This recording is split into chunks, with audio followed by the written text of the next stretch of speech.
What is going on? It's Andy coming to you on a Wednesday here to talk some more playoffs. I have another playoff preview for you. Today we're going to be talking about the New Jersey Devils, a perennial member of my Scam 5, taking on the Carolina Hurricanes, a perennial 100-point team who hasn't been able to get over the hump. But before we talk about that, we do have to talk about some regular season games that are going to be taking place here on this final Wednesday night of the regular season. And there's one in particular with a ton of significance for a ton of reasons.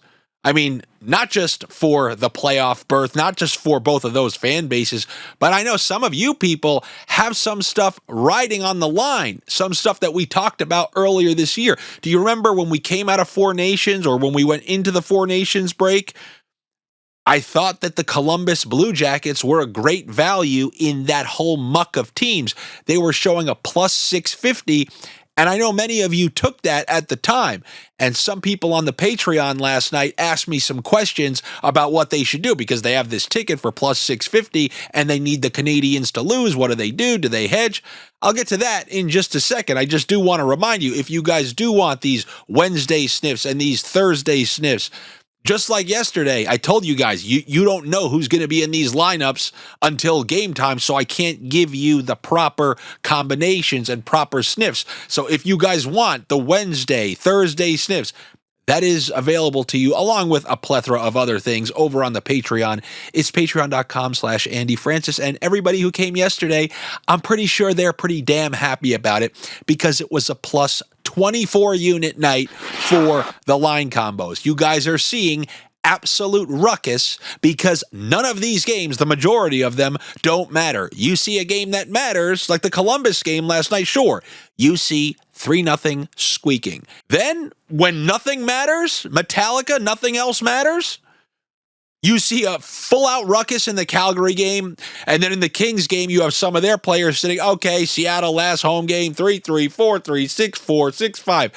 Goals all over the place. And when goals are going in, you know those line combos are racking up check marks. And we're now up to plus 525 units in one season.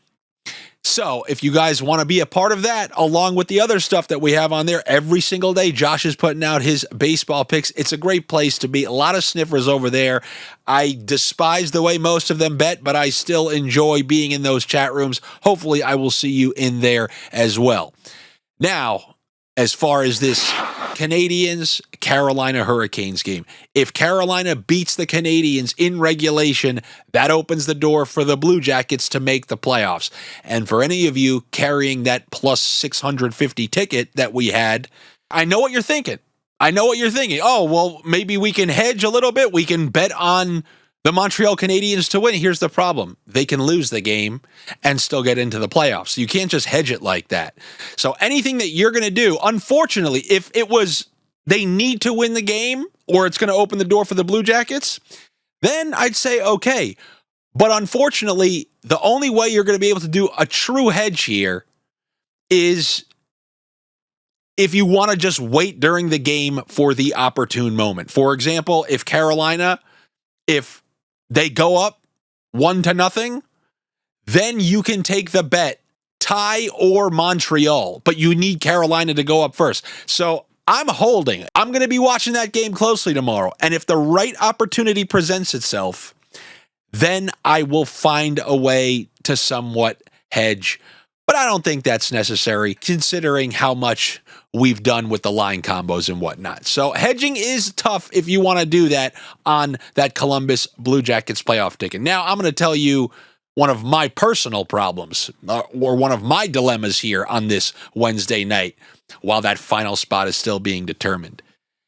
Over the summer, I told you guys, in some of the futures videos, whether it was NFL futures, NHL futures, there are opportunities for long-time guaranteed profits if you're willing to put those bets in the summer and wait. Something that you guys will never do. You're all Veruca Salt. You want it now. You'll never wait. A 3-act play, you have no chance. You won't even get through the first act. You want to be paid by the end of the first page. But there are many opportunities throughout the course of the summer. And we talked about those arbitrage bets. I said it's giving you a way better percentage on your return on investment than your local bank. The best CD is going to give you a worse percentage than some of these NHL arbitrage bets when you use both of the sports books against each other, because they're priced differently. You saw different totals on one and different totals on another. And the best one that I found all summer was the Cole Caufield under 73.5 points on BetMGM, and the 70+ points for Cole Caufield on FanDuel at like plus 265 or something. So whether he goes over, whether he goes under, I'm guaranteed to make money. But they gave me a 4-point window to hit both. If Cole Caufield ends up with 70, 71, 72, or 73 points, I'm winning all my 70+ points bets and all my under 73.5 bets. How many points do you think Cole Caufield has going into this final game of the regular season? 69 points, my friends. I need 1 point from Cole Caufield to hit both bets. Now, I guess the question that I have to you, should I take Cole Caufield for 0 points, which usually comes in at around plus 140 or plus 150? Or, as a guy who needs the Blue Jackets in the playoffs, do I just let it ride? And if he gets no points, it's unlikely that the Canadiens won. A lot of conundrums running around this madhouse. So if you want to root against me, if you think I'm a prick, you hope nothing works out for me. By the way, it's just too late. It's a plus 500 something unit season for me. So any of that like wishing bad stuff, it's over. Between the McDavid thing last year, why do you think new props keep up? Why do you think I can spend $600 even though this goes for $6,000 on eBay? Look, that goes for $6,000 and I weaseled it for $600. How did I do that? Because I promised the guy, I'm not reselling it. You're going to see it in the background of my video. $600. Thank you, sir. Don't know if you're watching. Best, I promised everyone on the Patreon when I won that McDavid bet, I said, I'm finding that thing, and used is out of the question. I want that 1991 wrestling hockey rink new. And that's exactly what I got. You think I just let it sit in the wrapper? No, I took it out, and it's right there for your enjoyment / my satisfaction. Anyway, what the hell was I just talking about? Oh yeah, if you want to root against me, root for Cole Caufield to get no points. If you want to root for me, 1 point gets me both bets. I mean, it doesn't have the pizzazz as of the Connor McDavid bet, but it is the same exact thing. I'm going to be able to hit both sides of that bet the same way I talked about in the Stanley Cup final. But that's what we're here to talk about, the Stanley Cup playoffs. And today we're talking about the Devils and the Canes. I mean, this is the closest I'll ever get to being some sort of professor with a whiteboard. But these two teams, despite neither of them being wild cards, this is priced like a wild card team is playing a division winner. The Carolina Hurricanes are massive favorites in this series, and I can't really blame the bookmakers for pricing it as such. You guys know what I've called the New Jersey Devils for years now. I've called them the roller hockey Devils because they're just willing to go out there, play roller hockey, no concise system. We'll trade chances with you. We have good offensive players. Don't worry. We'll outscore our problems. And then Jack Hughes goes down for the year, and you see a Devils team who already was starting to crater a little bit have like a 2-12 record versus current playoff teams. The Devils have struggled immensely in this final third of the season, and they're not coming into this playoffs with any sort of momentum. They're just coming in with question marks. But that doesn't mean the Carolina Hurricanes don't have some question marks as well. I don't want to say it's a fascinating series, but I think the thought and the chance of roller hockey happening like it did a couple of years ago, or at least the Devils trying to play that way, it's not going to happen. The Devils have actually had to reform their game in these last couple of weeks and months since, Jack Hughes was gone for the year. They actually play lower event hockey trying to weasel their way through games. Remember last year Washington made the playoffs, but every game we're like, well, they're just not good out there, but I guess they got a result. They did a slightly better version of that because they're not as bad as last year's Washington Capitals. They clearly have a couple of really good players, but they're trying to win in that kind of fashion, trying to weasel their way through those games, but they're not playing the ideal team to kind of pull that off against. The Carolina Hurricanes, every single year, they are the most consistent. You know exactly what you're getting. You know how they're going to play you. You know their exact style. They're going to end up with 100 points, and their first series is going to be on their own home ice, whether they've won the division or they're in second place, and they don't get eliminated in the first round. Every single year, I believe, under Brind'Amour, they've never been eliminated in the first round. And I don't think that's going to happen this year either. I'm just not high on the Devils. You even want to start somewhere? Let's talk about the coach. Let's talk about Brind'Amour, who every year when we think, oh, well, now Hurricanes, I mean, think about the drop-off. They lost Teravainen. They lost Nason. Gensel didn't re-sign. It's clearly not going to be a good year this year. It's going to be a big drop-off. They go right back on their 100-point pace. They trade Marty Necas. They trade for Mikko Rantanen. That doesn't work out. Mikko Rantanen looks awful in the system, says he's not going to re-sign. Oh, now that's it. They pulled their last card. They don't even have Necas anymore. They're bringing in Stankovic. That's it. They can't be that 100-point team again. We have to see the dip. They just continue to churn these results because they play the same way. And that's a testament to their coaching. Rod Brind'Amour will squeeze 100 points. I'm convinced out of nearly any team that has to play, under him. And then on the flip side, we have a coach in Sheldon Keefe who just can't win in the playoffs at all. Very good regular seasons in Toronto and just an abysmal playoff record. So when you look at the coaches, you look at how these teams fared in the playoffs, it's really hard not to like Carolina. But let's look at some of the factors here in the series. Roller hockey or not, that was the first one. The Devils, they don't really do that whole trade chances thing because they don't even have the top level. Without Hughes, you don't want to be trading chances with anybody. You want to do things in a more methodical fashion. That's what we've seen from them in this final third of the year, albeit not really churning out that many positive results. But the one thing that has continued on for them, even when Hughes left, the number 3 power play in the NHL. So if there's going to be somewhat of an X factor for them, it's going to be their power play that's able to score some goals for them. The only problem is like for the third straight year, it's every single year they're top 2 or just straight up number 1. I believe they were number 1 last year, and I swear to you, I think they were number 1 the year before that. The Carolina Hurricanes top penalty kill. So you have the number 3 power play versus the number 1 penalty kill. If the Devils are going to find a decent amount of offense against a team who typically plays very well defensively in the playoffs, I think a lot of that's going to have to come through the power play. And then another thing that can easily lose the Hurricanes this series is something that's lost them series in many different years. Weirdly enough, 2 years ago, when the Hurricanes went to the conference final, they got quality goaltending the entire way. And sure enough, they were in that conference final, lost 4 one-goal games.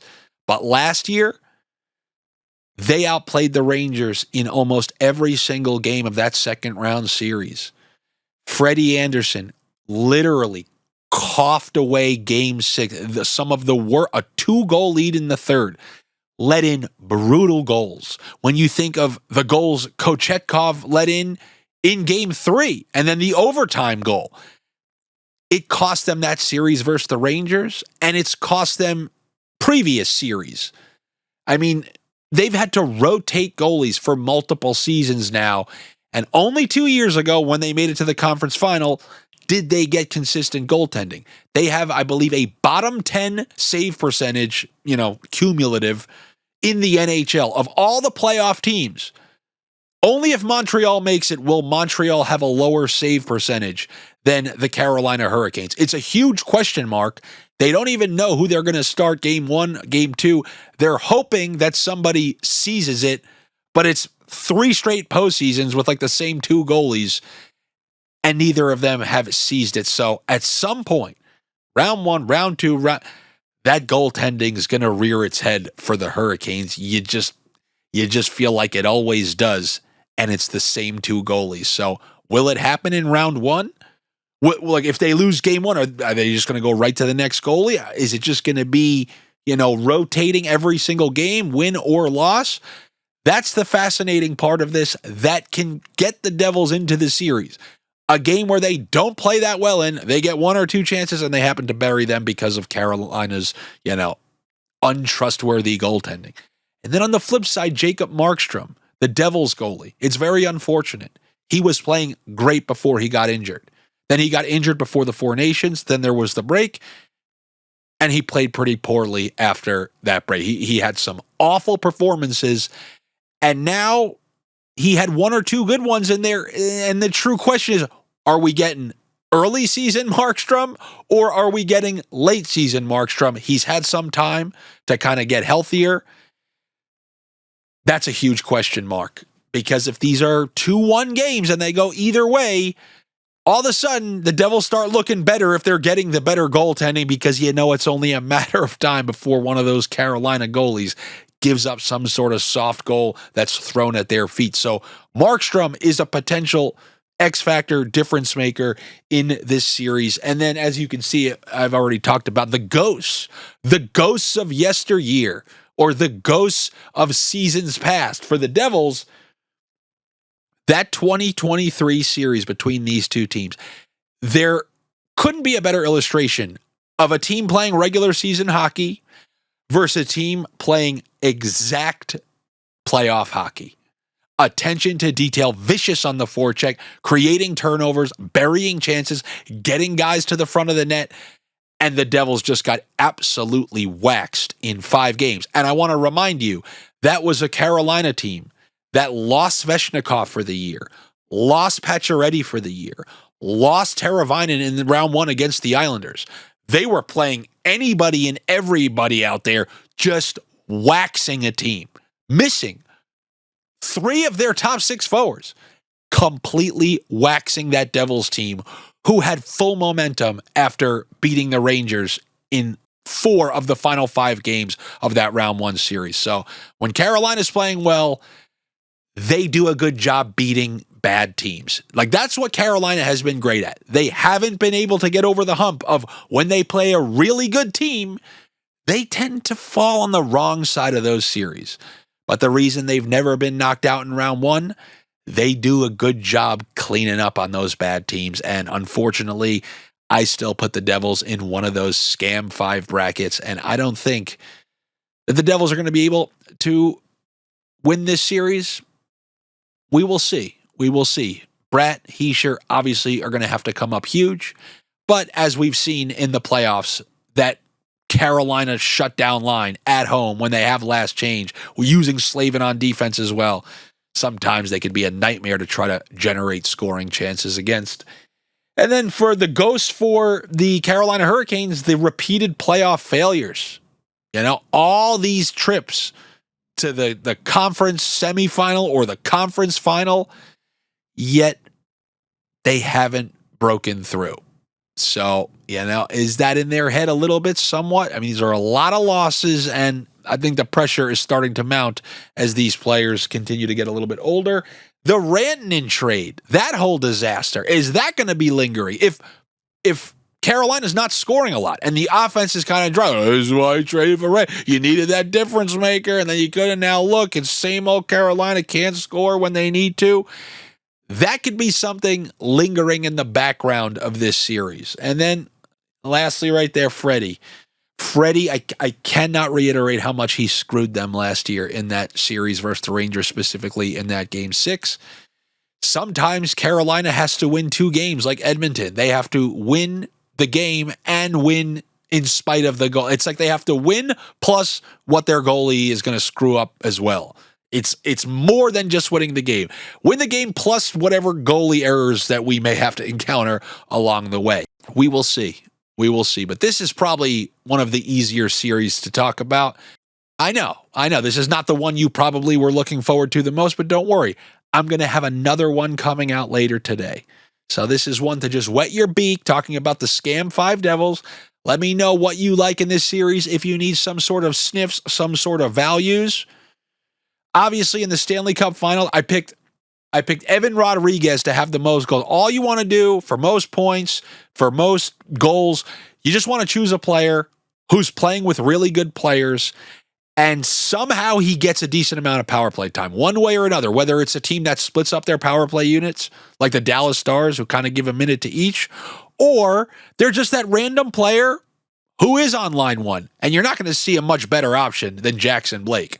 Playing with Jarvis and Aho, on line one, on the top power play, he's a great, he's priced worse than Taylor Hall, but he's not playing with Jarvis and Aho. So that Jackson Blake pick, that could be a little something there. And then Carolina -1.5 games to win the series. That's like -110.